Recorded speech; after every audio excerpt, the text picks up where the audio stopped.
Hello दोस्तों, नमस्कार। आपका स्वागत है मेरे YouTube channel DP study hub में। दोस्तों, जैसा कि हमारी हिंदी की प्रैक्टिस सेट सीरीज चल रही है, आज उसी का प्रैक्टिस सेट नंबर 2 को लेके आए हैं। दोस्तों, इससे पहले आपने हमारी प्रैक्टिस सेट नहीं देखी है तो आप हमारे प्लेलिस्ट में आकर देख सकते हैं। दोस्तों, अगर आप वीडियो को पहली बार देख रहे हैं तो हमारे चैनल को सब्सक्राइब करें, साथ में बगल वाले बेल आइकन पर प्रेस ज़रूर कीजिएगा, जिससे कि आने वाली हर वीडियो की नोटिफिकेशन आप तक पहुँच सकें।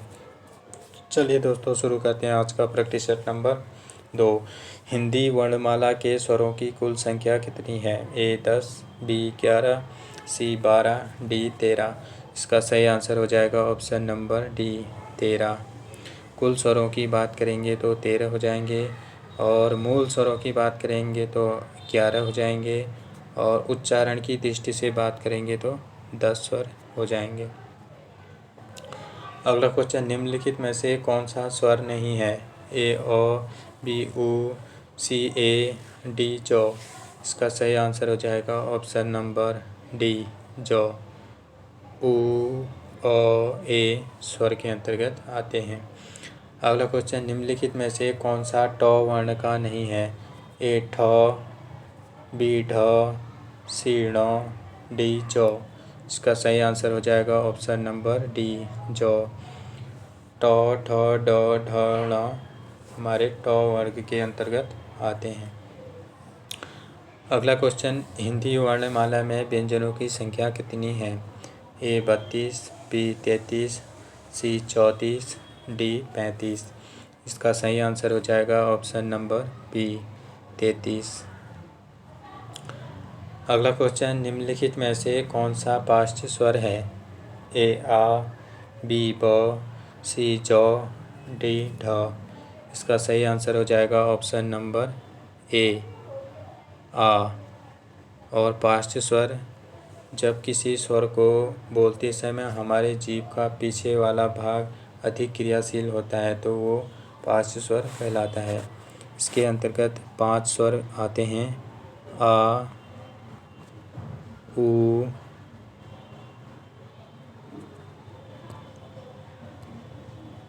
ओ, औ। आ, ओ हमारे पाष्ट स्वर के अंतर्गत आते हैं।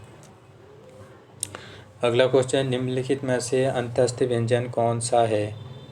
ए ढ, बी य, सी स, डी ट। इसका सही आंसर हो जाएगा ऑप्शन नंबर बी य। अंतस्थ व्यंजन कौन से होते हैं? य, र, ल, व। अगला क्वेश्चन, इनमें से ओ का उच्चारण स्थल कौन सा है?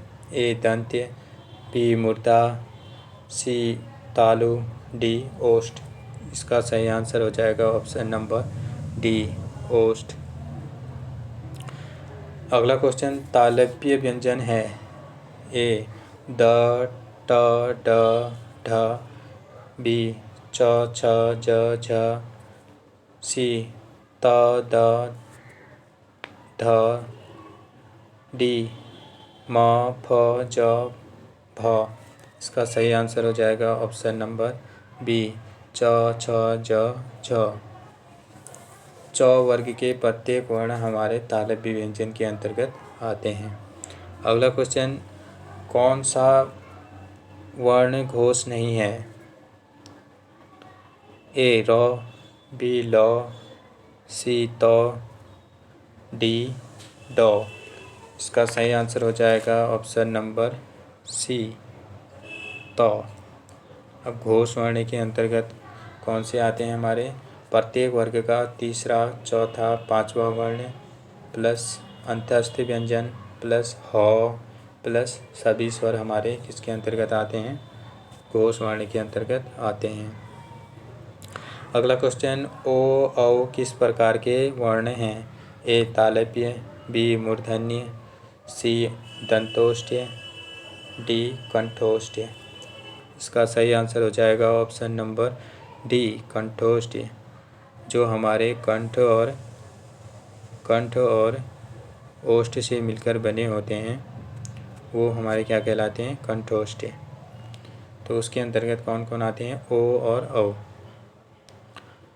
अगला क्वेश्चन, स्वर ध्वनि के प्रकार हैं। ए दीर्घ, बी प्लुत, सी ह्रस्व, डी उपरोक्त तीनों। इसका सही आंसर हो जाएगा ऑप्शन नंबर डी, उपरोक्त तीनों। ह्रस्व स्वर, दीर्घ स्वर, प्लुत स्वर, 3 स्वर होते हैं हमारे, तो ये सारे सही हो जाएंगे। अगला क्वेश्चन, निम्न में अर्ध स्वर कहलाता है। Very very important. ए यौ, बी पौ, सी रौ, डी लौ। इसका सही आंसर हो जाएगा ऑप्शन नंबर ए, यौ। यौ हमारा अर्ध स्वर कहलाता है। इसी के अंतर्गत 2 स्वर कहलाते हैं हमारे, यौ और पौ। क्या कहलाते हैं ये? अर्ध स्वर कहलाते हैं। अगला क्वेश्चन, महाप्राण ध्वनियाँ व्यंजन वर्ग में किससे संबंधित हैं? ए पहला दूसरा, बी दूसरा तीसरा, सी दूसरा चौथा, डी पहला चौथा। इसका सही आंसर हो जाएगा ऑप्शन नंबर सी, दूसरा चौथा।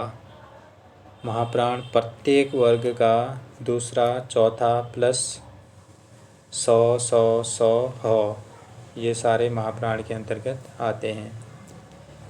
अगला क्वेश्चन, भाषा की सार्थक लघुत्तम इकाई है। ए शब्द, बी पद, डी ध्वनि, डी वाक्य। इसका सही आंसर हो जाएगा ऑप्शन नंबर सी, ध्वनि। अगला क्वेश्चन, निम्न में से व्यंजन अल्प प्राण है। ए ख, बी थ, सी च, डी फ। इसका सही आंसर हो जाएगा ऑप्शन नंबर सी, चौ।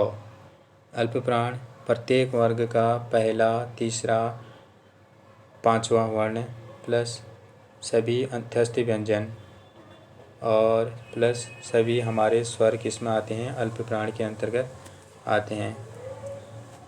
अगला क्वेश्चन, इनमें से कौन सा वर्ण स्पर्श व्यंजन नहीं है?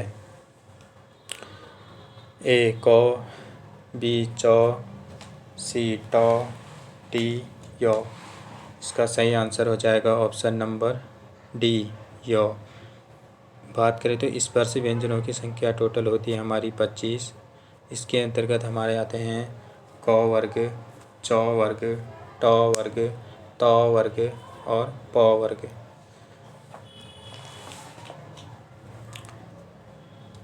अगला क्वेश्चन,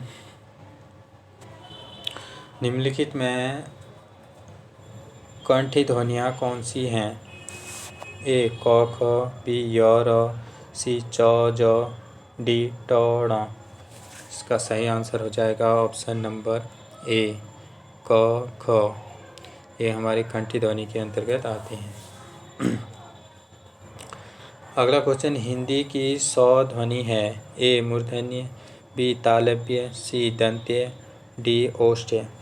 इसका सही आंसर हो जाएगा ऑप्शन नंबर बी, तालव्य। और वहीं बात करें तो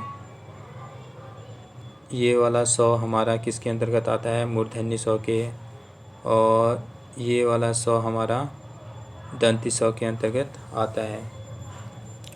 अगला क्वेश्चन, कौन सा वर्ण ओष्ठ्य नहीं है? ए म, बी ब, सी उ, डी आ। इसका सही आंसर हो जाएगा ऑप्शन नंबर डी, आ। आ हमारे किसके अंतर्गत आता है? कंठ के अंतर्गत आता है। बाकी ये म, ब और उ ओष्ठ के अंतर्गत आते हैं। अगला क्वेश्चन, अल्प प्राण ध्वनियों का समूह कौन सा है? ए क ख ग, बी च ज यूं, सी त द न, डी ट ठ ण। इसका सही आंसर हो जाएगा ऑप्शन नंबर बी, च ज यूं। प्रत्येक वर्ण का पहला तीसरा और पांचवा, पहले में च आ जाएगा, दूसरे में तीसरे में ज आ जाएगा और पांचवें में यूं। अगला क्वेश्चन, वर्ण शब्द का अर्थ नहीं होता है। ए रंग, बी आकाश, सी जाति, डी अक्षर। इसका सही आंसर हो जाएगा ऑप्शन नंबर बी, आकाश। वर्ण रंग को भी बोलते हैं, जाति भी होती है और अक्षर भी। अगला क्वेश्चन, निम्नलिखित में से दंतव्य वर्ण हैं। ए य, बी च, सी त, डी उ। इसका सही आंसर हो जाएगा ऑप्शन नंबर सी त। अगला क्वेश्चन, घ का उच्चारण स्थान कौन सा है। ए मूर्धा, बी कंठ, सी तालु, डी दंत। इसका सही आंसर हो जाएगा ऑप्शन नंबर बी कंठ। क वर्ग के सारे वर्ण हमारे कंठ के अंतर्गत आते हैं। अगला क्वेश्चन, निम्न में से महाप्राण वर्ण हैं। ए थ, बी क, सी व, डी च। इसका सही आंसर हो जाएगा ऑप्शन नंबर ए थ।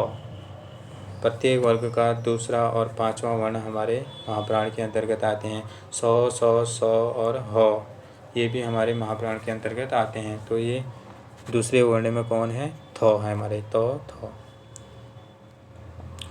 अगला क्वेश्चन, हिंदी शब्दकोश में अंक और अह किस वर्ण के साथ आता है। ए औ, be a, C uh, D आ। इसका सही आंसर हो जाएगा ऑप्शन नंबर ए अ। अगला क्वेश्चन, प्रयत्न के आधार पर लौ किस प्रकार की ध्वनि है। ए पार्श्विक, बी उच्छिष्ट, सी प्रकंपित, डी संघर्षशील। इसका सही आंसर हो जाएगा ऑप्शन नंबर ए पार्श्विक। Very very important question. अगला क्वेश्चन, निम्नलिखित में दंती ध्वनि है। ए क, बी छ, सी त, डी प। इसका सही आंसर हो जाएगा ऑप्शन नंबर सी त। प्रत्येक वर्ग का त वर्ग का प्रत्येक वर्ण क्या कहलाता है, हमारा दंती वर्ण के अंतर्गत आता है। निम्नलिखित ध्वनियों में से कौन सा दंतोष्ठी है। ए थ, बी फ, सी म, डी व। इसका सही आंसर हो जाएगा ऑप्शन नंबर डी व। Very very important question. दंतोष्ठी मतलब दंत प्लस ओष्ठ के मिलकर बनने वाला शब्द हमारा दंतोष्ठ कहलाता है। तो उसका सही आंसर हो जाएगा हमारा डी वो। अगला क्वेश्चन, निम्नलिखित वर्गों में से कौन सा मूर्धन्य ध्वनियों का है। ए च, छ, ज, झ, बी ट, ठ, ड, ढ, सी प, फ, ब, भ, डी ता, था, दा, धा। इसका सही आंसर हो जाएगा ऑप्शन नंबर बी ट, ठ, ड, ढ, हमारी मूर्धन्य के अंतर्गत आते हैं। अगला क्वेश्चन, हिंदी की तालव्य ध्वनियाँ हैं। ए च, छ, ज, झ, पी, प, फ, ब, भ, सी त, थ, द, ध, टी ट, ठ, ड, ढ। इसका सही आंसर हो जाएगा ऑप्शन नंबर ए च, छ, ज, झ हिंदी की तालव्य ध्वनि के अंतर्गत आते हैं। अगला क्वेश्चन, कौन सी ध्वनि अल्पप्राण है। ए ख, बी ध, सी थ, डी त। इसका सही आंसर हो जाएगा ऑप्शन नंबर डी त। प्रत्येक वर्ग का पहला, तीसरा और पांचवा वर्ण अल्पप्राण के अंतर्गत आते हैं। तो ये पहले पे हमारा कौन सा आएगा, त वर्ण। आज का अंतिम क्वेश्चन है, हिंदी की स्पर्श घोष महाप्राण दंतीय व्यंजन कौन सा है। ए भ, बी ठ, सी थ, डी ह। इसका सही आंसर हो जाएगा ऑप्शन नंबर सी थ। स्पर्श भी है, महाप्राण भी है और दंती भी है। चलिए दोस्तों, आज का सेशन यहीं समाप्त होता है। फिर मिलते हैं अगले प्रैक्टिस सेट में। थैंक यू दोस्तों, थैंक यू सो मच।